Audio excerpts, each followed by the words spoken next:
¿qué elementos dentro de una sesión, primero, si hablamos de adaptación, de compartir tareas, antes de crear ese tipo de tareas, qué tipo de elementos necesitamos implementar para que una sesión sea lo más, no atractivo, no es la palabra, sino lo más completo posible, para que no nos falte ningún tipo de elemento?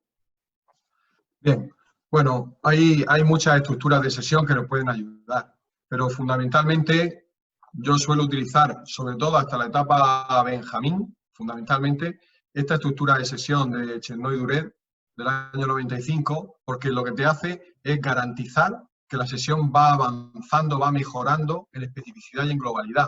Y lo más importante es que se trabaje prácticamente un solo objetivo. Lo complicado de esto es que si tienes la sensación, un formador en Benjamín o en Prebenjamín o en debutante, bueno, ya debutante ya sería un exceso ya increíble, sería una pérdida de papeles absoluta, pero no sé, a veces hay contextos tan extraños en fútbol que puede suceder. Si realmente yo no tengo el resultadismo obsesivo en mente, yo puedo dedicar perfectamente una sesión completa a trabajar un solo objetivo, que puede ser el aprovechamiento de la superioridad numérica, el 2 contra 1, que puede ser perfectamente la capacidad de filtrar pases interiores, la capacidad de orientar los controles, el remate de cabeza o la finalización en un contexto determinado. Una clase, una sesión entera sobre esto. Entonces, yo empiezo trabajando el niño y su cuerpo, empiezo trabajando un juego motriz con características similares al objetivo planteado, y ahí le dedico bastante tiempo, lúdico, jugando. Directamente están jugando en estas categorías. Luego pasamos al niño del balón, donde ahora voy a poner alguna tarea, alguna cuña que tiene que ver exactamente con lo que quiero, con tareas muy simplificadas, donde dejo el contexto, el escenario de aprendizaje, dejo, por ejemplo, el 2 contra 1, que es el ejemplo que voy a poner ahora, lo dejo en los huesos. ¿Qué hace falta para dejar en los huesos, por ejemplo, el 2 contra 1? Pues hace falta 2 jugadores ofensivos y 1 defensivo. Y luego ya marcar los espacios, las zonas. ¿Puedo añadir finalización o no? ¿Es conveniente añadir finalización? Sí, por el aspecto motivante, porque el alumno quiere progresar porque quiere finalizar. Además, le estamos contextualizando el juego. Conforme van pasando las tareas, voy añadiendo luego adversarios y compañeros. Voy generando situaciones con mayor complejidad, con más elementos, pero que yo ya sé cómo se resuelven en el capítulo anterior, el niño y el balón. Y por último, meto esa píldora, meto eso exactamente en el juego de una forma más global. En un partido condicionado, reduciendo el número de participantes y aumentando los espacios, si es posible. Claro, por la problemática que hemos comentado antes. Realmente, ¿dónde quiero que aparezca el 2 contra 1?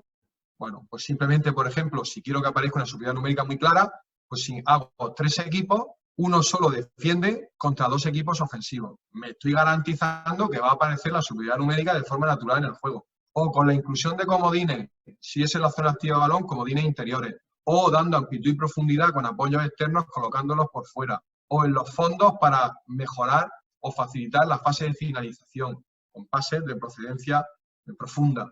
Bueno, hago lo que quiero, pero tengo muy claro el objetivo. El niño va a trabajar desde situaciones muy simples, muy reducidas, y eso lo va a ir ensamblando en el juego. Entonces, le queda muy claro para qué se utiliza. Si yo sé hacer un 2 contra 1, ¿le va a valer a un central para dividir a un extremo con su propio lateral? Claro, ¿le va a valer en una transición ofensiva cuando se produzca una recuperación y entonces se genere un 2 contra 1 con fijaciones en conducción?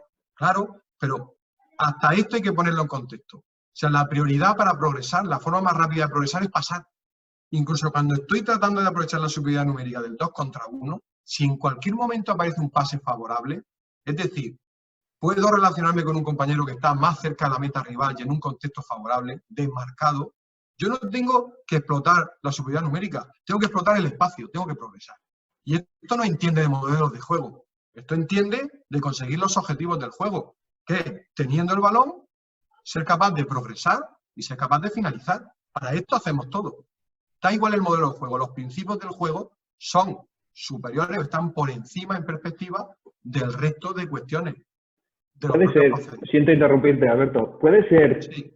Actualmente, porque al estar en contacto y viendo muchas categorías diferentes, actualmente cuando hablamos de un solo objetivo, es posible que ahora mismo muchos entrenadores mezclen distintos objetivos continuamente dentro de sus sesiones y lo que produce una dificultad tremenda para relacionar directamente algo con el juego, ¿no? Que al final y al cabo, si empatizamos con esa edad y entendemos que su capacidad de concentración es bastante reducida y de almacenamiento y procesación de información es bastante reducido también, si nosotros estamos saltando de un objetivo a otro y intentamos resolver todo el juego del fútbol en un mismo entrenamiento, es muy difícil, ¿no? Especializar a mi equipo o por lo menos intentar lograr un objetivo que sea claro en su juego, que puedan seguir evolucionando. Quizás tenga algo que ver con la paciencia que tienen los entrenadores. Harry, estás radiografiando lo que nos ocurre a los formadores en el fútbol base. Como tenemos que ganar el domingo, porque parece ser que nos jugamos el campeonato del mundo cualquier domingo, en cualquier categoría, resulta que yo como formador me doy cuenta de las lagunas individuales y colectivas que tienen mis jugadores. Entonces, ¿cómo lo abordo si el domingo tengo que ganar? Metiendo en la termita 27 cosas. Pero eso es soluble, es digerible, es asimilable por el jugador. Pues no, estoy metiendo tal cantidad de confusión en su mente que al final, entre unos conceptos y otros, la casa sin barrer. Entonces, el problema está, como no se han hecho los deberes en las categorías iniciales, pero es que además las categorías iniciales resulta que son las que dan mayor rendimiento económico, porque hay mayor cantidad de jugadores, supuestamente hay menos presión competitiva, y además no cobran los clubes derechos de formación. Eso es una cosa bastante interesante. Entonces, en esas edades iniciales resulta que vale cualquier cosa. ¿Problema de los entrenadores a partir de alevines infantiles? Pues que te llegan los jugadores sin esa base, sin esa táctica individual, sin el dominio de las intenciones tácticas, ofensivas y defensivas. Entonces, ¿qué haces? Matas moscas a cañonazos.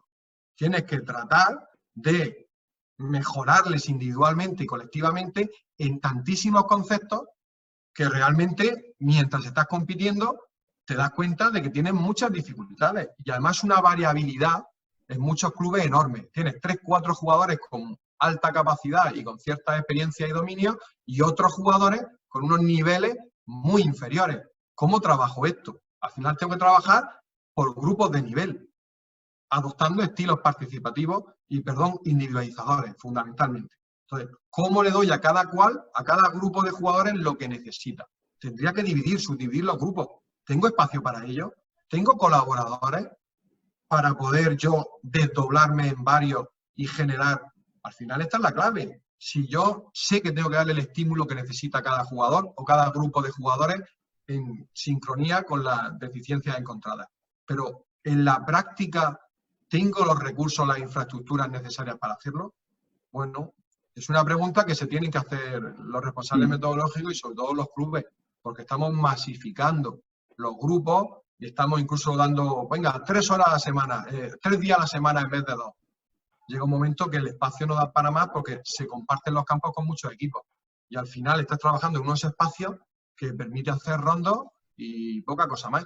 Entonces, ¿cómo llego hasta donde tengo que llegar? Pero todo viene porque la base no está suficientemente bien trabajada. Los jugadores no llegan con las ideas claras. Entonces, vamos aumentando la dificultad, aumenta la presión competitiva y la presión externa y al final realmente los jugadores no avanzan. Y aquí, que ahora mismo aparece en la pantalla, tenemos un 2 contra 1. Esto sería el tercer apartado, ¿no?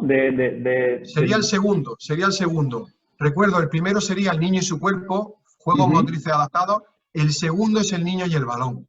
Esto sería, en esta tarea, entiendo tu confusión por una cuestión muy sencilla. Tú eres muy inteligente, has visto adversarios y compañeros en el nivel 3.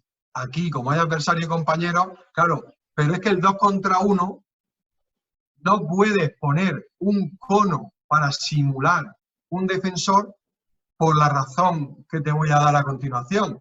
Es que la clave atencional primaria, lo más importante para decidir con el rol poseedor del balón, que sería este jugador, lo más importante para decidir tiene que ver con reaccionar a lo que haga el defensor. O sea, no hay respuestas preestablecidas. Este jugador no puede hacer lo que quiere, tiene que hacer en función de lo que haga este. Y al final, este tiene que intentar que en caso de que el 2 contra 1 profundice, que al menos finalicen con el menor ángulo de tiro posible. Y este jugador tiene que intentar evitar que se produzca un pase una vez que es fijado al otro jugador, porque la probabilidad de hacer gol se dispara. Entonces, realmente, lo que tengo que hacer es convertir el 2 contra 1, el defensor tiene que intentar convertirlo en 1 contra 1, tapándole, limitándole las posibilidades de acción al poseedor del balón. Para Y ello, una pregunta referente un poco a lo que... Claro que sí. Siento interrumpir, pero ¿marcarías objetivos ofensivos y defensivos en la misma tarea? Es una pregunta que yo siempre intento reflexionar. Totalmente de acuerdo. Mira, te digo más. Se habla mucho de los métodos de indagación, de los métodos activos, de los estilos de enseñanza por descubrimiento guiado y resolución de problemas, donde el alumno experimenta. Claro, esto necesita tiempo. ¿Cuándo tenemos que hacer esto? Cuando son pequeñicos, jugando. Esto es un juego. O sea, no paran de jugar sin parar. Con una buena organización de la tarea no paran de jugar.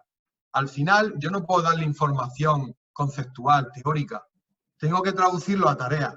Si yo quiero que aparezcan las buenas respuestas, en esto mismo que estoy diciendo, y me va a valer para responderte, creo, a tu pregunta, en este caso particular, si este jugador tiene que reaccionar a lo que hace el defensor, que es lo importante, yo puedo limitar las respuestas defensivas. Es decir, le puedo obligar a añadir una norma de provocación, de obligación, a través de una conducta que sea, por ejemplo, el defensor, todas las veces, los defensores tienen que ir directamente a acosar o a presionar al poseedor del balón, sin tapar línea de pase. Entonces, el defensor siempre hace lo mismo, y estos jugadores van a empezar a probar cosas, sin yo decirles nada al principio. Claro, esto es un descubrimiento guiado, pocas alternativas de solución y en un contexto controlado donde la complejidad está reducida. Bueno, pues este hace, y este que va a hacer muchas veces, pues tratar de regatear, otras veces se tira un autopase, otras veces hace 1000 cosas y le va dando un feedback la propia acción. ¿Cuál es la solución correcta? Se dará cuenta cuando este jugador directamente me acosa y me presiona y me deja la línea de pase abierta, en cuanto yo lo fijo o lo traigo, es pasar y este jugador ya va a poder fácilmente resolver o finalizar. En caso de que este jugador tape línea de pase, como ahora, y no acose o presione, la respuesta más normal, más frecuente, será desbordarlo en conducción o en regate. Y en el caso de que el tercer, a ver si me permite esto, ahora. Pero vinculado un poco a la pregunta que te hacía, era, Sí.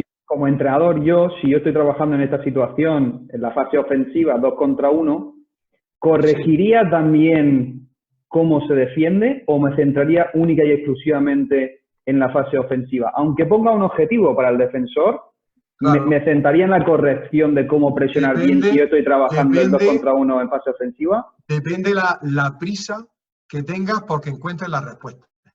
Con jugadores más mayores, el margen de experimentación y el tiempo real que tenemos es menor. Con lo cual ahí haría lo que tú estás diciendo. Les haría conscientes a todos los roles de cuáles son las soluciones y les doy dando un feedback ajustado en función de lo que van haciendo. Ahora, cuando son pequeños, lo que les estoy diciendo es a través del descubrimiento guiado, yo manipulo las respuestas del defensor y estos experimentan. Y luego lo pongo en común. Pero claro, esto requiere mucho más tiempo. El defensor que se da cuenta que puede, opciones, alternativas, puedo acosar o presionar directamente, puedo tapar línea de pase y no acosar, y puedo tapar línea de pase para crear dudas en este jugador, el poseedor, y luego le acoso. Entonces se va a dar cuenta que la tercera opción es la que genera muchísima más dificultad en la fase ofensiva, pero es que luego vas a rotar los roles. Luego cuando tú tengas la pelota te vas a dar cuenta de esto. Y cuando seas el compañero que estás tratando de dar línea de pase sin caer en fuera de juego, también te vas a dar cuenta de todas estas cosas. Luego, al final, esto es un proceso a fuego lento que realmente vamos a conseguir que el jugador domine todos los roles en esta acción. Y no pasamos por encima de ninguno. Te garantiza el cumplimiento. Este tipo de cuestiones, ¿las puedo meter, por ejemplo, en tareas de este tipo? Fijarse, aquí tengo que atravesar en conducción la zona del fondo o finalizar en porterías pequeñas. Yo, por ejemplo, para analizar las conductas de desmarque, este jugador puede, en zona 2 o en zona 1, puede recibir balón. Si recibe en zona 2 y consigue marcar, el valor es doble, porque me interesan los desmarques en profundidad. No me interesa que abuse del apoyo, pero se lo estoy metiendo en una norma. No hace falta que se lo verbalice.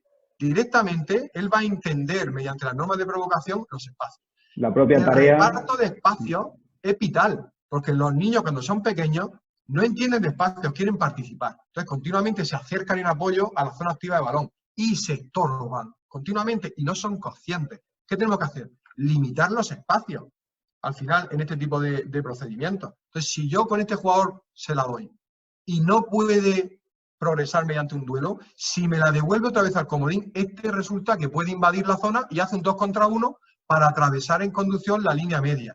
Luego aparece el 2 contra 1 de forma natural. Además, aprendo que el que conduce hacia una superioridad numérica, con lo cual es conveniente conducir, porque si aquí hubiera 2 defensores, no me interesa conducir porque me limito a las posibilidades de seguir progresando en las alternativas de solución.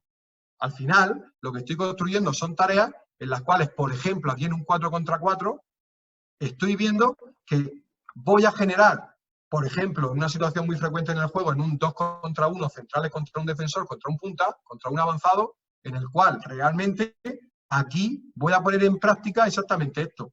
Cualquiera de estos 3 jugadores, los 2 centrales o el medio, tienen que atravesar en conducción la zona intermedia.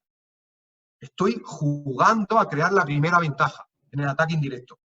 O habilito normas para que este jugador en cualquier momento pueda pasar. En cuanto a este jugador, ¿por qué he puesto los conos? Porque estos defensores no pueden pasar, no pueden invadir esta zona hasta que el balón no lo traspase.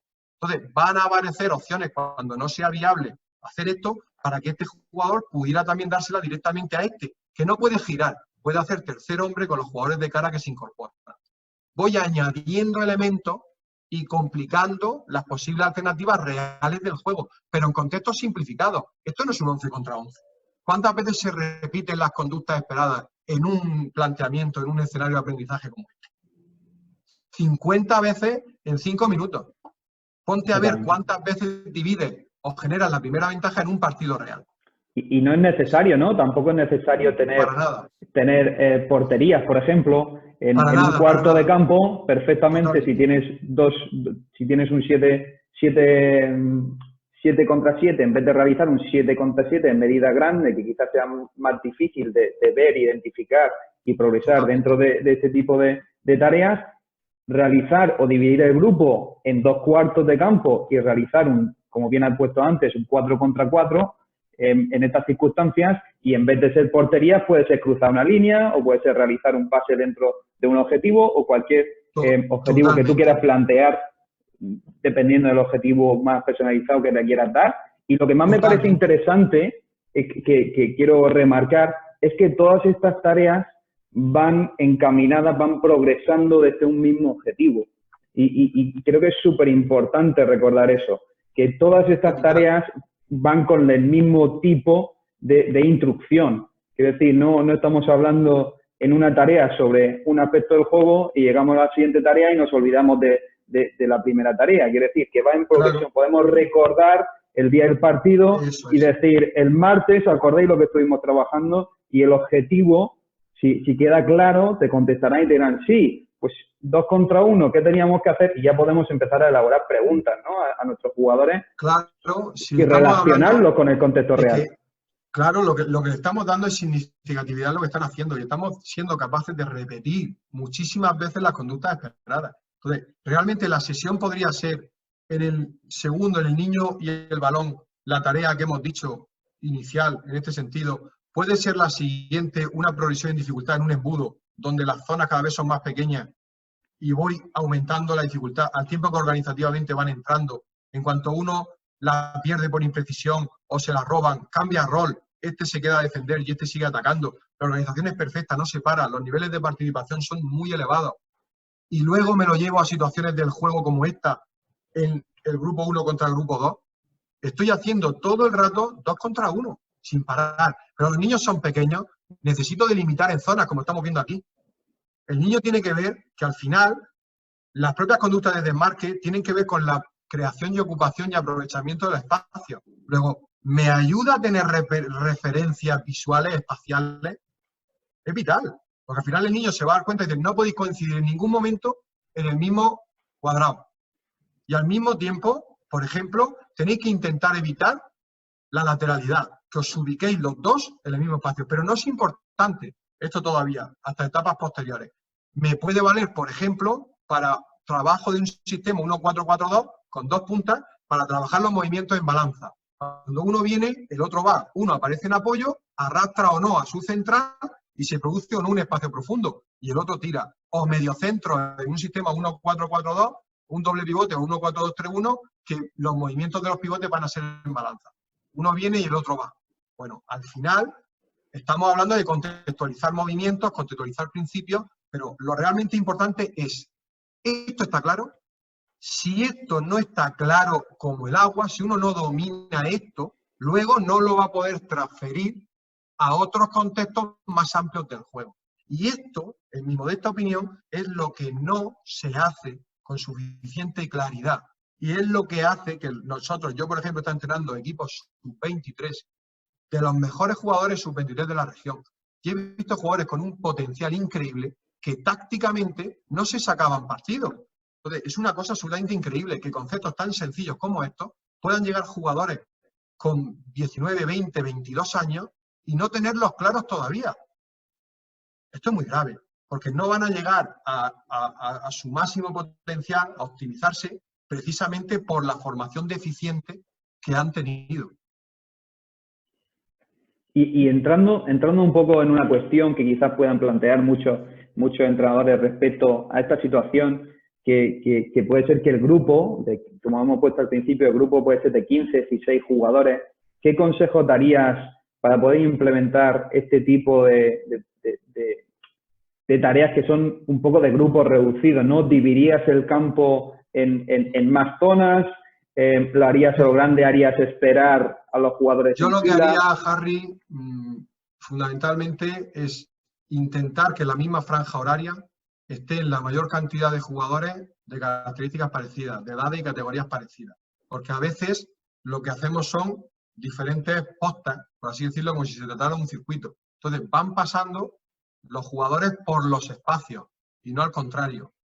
Incluso con diferentes entrenadores. Si es que de ahí la sincronización de la metodología, al final, es que hasta para el conocimiento de los jugadores es buenísimo que todos los entrenadores trabajen asiduamente con los jugadores que están en su categoría o en las limítrofes, en las que obviamente están colindantes. Que al fin y al cabo no hay problema, ¿no? Con que un jugador entrene con distintos entrenadores y con distintos jugadores del mismo club. Es absurdo. Al fin y al cabo... El 2 contra 1, aquí, en Japón, en Australia y en Inglaterra, es idéntico. Todos los conceptos del juego, yo siempre lo digo, el juego ya está inventado. El juego está inventado. La cuestión es cómo transmitirlo, cómo transferirlo para que el jugador crezca, obviamente, con una mente sana y bien estructurada. Claro, pero sería interesante. Las respuestas del juego ya se saben y los entrenadores tenemos que compartirlas y tenemos que diseñar de la mano para ir en la misma línea y todo el mundo darle, obviamente, unos feedback que vayan en la dirección adecuada, porque esta es otra. Esto es lo más importante al final. ¿Qué nos dice el conocimiento del funcionamiento, del procesamiento y la información cerebral? ¿Qué nos dice la psicología cognitiva en los últimos años que se ha avanzado muchísimo? Que los jugadores solamente aprenden cuando llevan a cabo la toma de decisiones, cuando lo manifiestan en la práctica. Luego, ¿me ayuda a hacer charlas con pizarra, vídeos explicativos, el video feedback, cuestionamientos que se vean cómo hacen las cosas? Sí, ayuda a vertebrar, a entender el conocimiento del juego, pero no a la toma de decisiones. Eso al final le va a generar al jugador ciertas alternativas que poder probar en la práctica. Pero al final la clave es que tome las buenas decisiones en el campo y que el entrenador, a través del diseño de tareas, es decir, tareas muy simplificadas, donde el propio jugador se da cuenta de que ha hecho lo que tenía que hacer, o mediante el feedback, en ese momento tenemos que hacer una fiesta porque realmente ha tomado una buena decisión, aunque luego se equivoque en la ejecución. Lo ha hecho todo bien, ha traído bien, lo ha fijado, da el pase en el momento oportuno, vale, luego se le ha ido un poco largo el pase, pero yo te aplaudo la toma de decisiones y te digo que en la ejecución tienes que ser más preciso, orientarlo adecuadamente, darle con la fuerza justa, luego ya, entre comillas, lo ajusto. Pero la clave está que el jugador entiende el juego o no lo entiende y luego que sea capaz, mediante la pericia deportiva, de ejecutar las buenas decisiones. Pero lo que nos dice la neurociencia es que cada vez que tomamos una decisión, nuestro cerebro, de forma inconsciente, de forma absolutamente automática, va a tirar de aquellas decisiones que yo he adoptado en el pasado y he creído que eran exitosas. Cuidado, he creído que eran exitosas. ¿Cuántos jugadores hemos tenido que le he tenido que poner un vídeo 17 veces hasta el final que ha dicho, para ti la perra gorda? O sea, acepto pulpo como animal de compañía, pero al principio no era capaz de reconocer que eso que estaba haciendo era incorrecto. ¿Por qué? Porque el futbolista es consciente de que modificar determinadas cosas ahora le va a suponer en el corto plazo una reducción de rendimiento. Va a tener que volver a pensar jugando. Horrible. Pero es que si quieres ser eficaz hay que hacer esto. ¿Pero cómo? A base de tareas, no a base de verbalizaciones. Luego tenemos que cogerlo por separado y para eso está la famosa tecnitactificación de los viernes. No como un recreo, sino para ir a las lagunas o aquello que podemos potenciar de forma individualizada. Lo que estamos diciendo, mucho espacio, pocos jugadores. ¿Hace falta la tactificación? Que está dentro de la tecnificación, dentro de la tactificación, como el comer, pero con objetivos muy claros, con un buen establecimiento de objetivos y con mucha claridad. Era curioso, ¿no?, lo que acabas de decir sobre la técnica de tecnificación, que hace muy poquito, antes de esta situación en la que estamos ahora, estaba haciendo un grupo de tecnificación y al fin y al cabo lo que me daba cuenta es que hacían más tecnificación en las sesiones que estaban realizando con sus entrenadores, que al final lo invertí y me centré más en este tipo de tareas.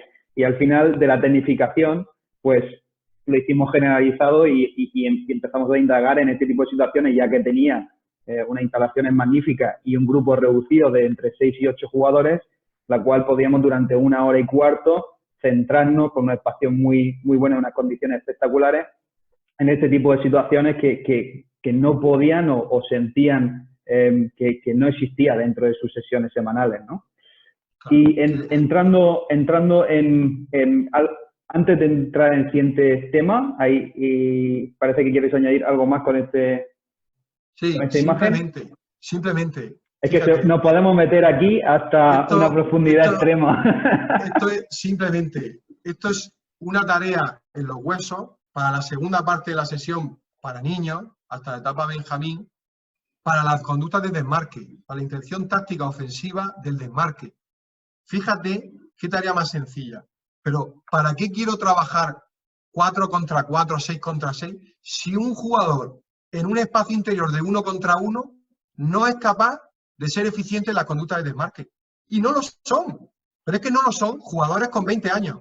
Yo he tenido extremos en banda mal orientados, mal perfilados, que están mirando, por ejemplo, al lateral cuando tiene la pelota, sin ver, mediante una orientación corporal adecuada, el espacio de progresión, para poder sincronizar su movimiento o no con sus compañeros. Que de esta situación, ¿a qué se pasa? Se pasa a esta. Pero ¿para qué quiero hacer el 2 contra 2 si no hago esta? Como bien dices, hay jugadores cadetes, juveniles y seniors que nunca han hecho este tipo de tareas. Yo he tenido que discutir con compañeros que discutían, entrenadores y de cierto nivel, que discutían que existiera la fijación en fútbol, las fijaciones posicionales. Digo, acaba y vámonos. O sea, en este contexto, ¿cómo no van a existir las fijaciones? Por el amor de Dios, en este caso particular, si este jugador, su ubicación hace que este jugador se fije y se cree un espacio a la espalda que puede ser explotado por otro, este jugador lo mejor que puede hacer, la toma de decisiones adecuadas, es estarse quieto. O en su defecto, incluso ampliar el intervalo mediante un pequeño desmarque de apoyo.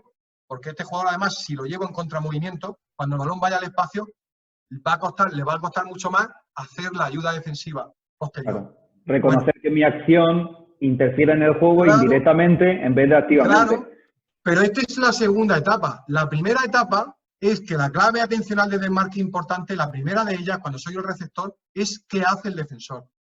Es intervenir, afectar, influenciar al defensor. Y yo lo voy a hacer oscureciendo la marca, poniéndome fuera de su campo de visión, tratando de que cuando está mirando balón ya a mí, cuando no me ve, tratando de sorprender con los desmarques. Puedo ganarle la espalda, puedo tirar un desmarque en profundidad, o puedo influir en él para que se mueva, para que no le gane la espalda y cuando se esté moviendo hacia atrás, resulta que entonces vengo en apoyo.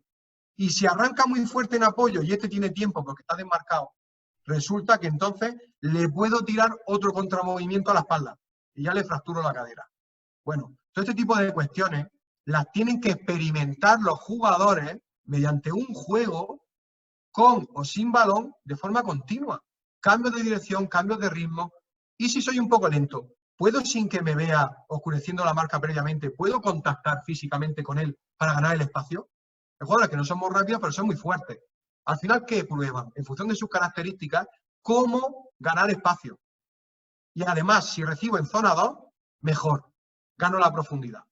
Bueno, todo este tipo de cuestiones al final te llevan a una progresión. Por ejemplo, ya tengo el 2 contra 2. Ahora quiero que la segunda clave atencional, que es el contexto del pasador, pueda tener o no un jugador tapando una línea de pase, una zona prohibida. Bueno, otra progresión en dificultad. Simplemente este tipo de Y remarcar lo último que has dicho, nosotros estamos cambiando de una tarea a otra. Es fundamental que también las tareas vayan en dificultad, en progresión de dificultad. No empecemos con unas tareas más complejas y luego metemos una tarea que es súper sencilla, luego metemos otra tarea que no tiene nada que ver con el anterior, porque al final al cabo, como bien has dicho antes, confundimos al futbolista y llegada el fin de semana es muy difícil relacionar lo que ha hecho durante el fin de semana con lo que se va a afrontar en ese partido. Totalmente de acuerdo. Y entrando en un poco, todas estas tareas son de grupos mayormente reducidos, ¿no? Y como bien has dicho antes, normalmente en las etapas de formación, pre-Benjamín, Benjamín, alevines, actualmente en nuestra región, estos últimos años, en algunas de las edades tempranas, se ha llegado a jugar 8 contra 8, 9 contra 9. ¿Qué opinión tienes al respecto a nivel de participación y desarrollo del jugador? Estas cantidades de jugadores 9 contra 9 en una etapa tan sensible o tan inicial, ¿es positivo? ¿Crees que va a haber algún cambio en el futuro?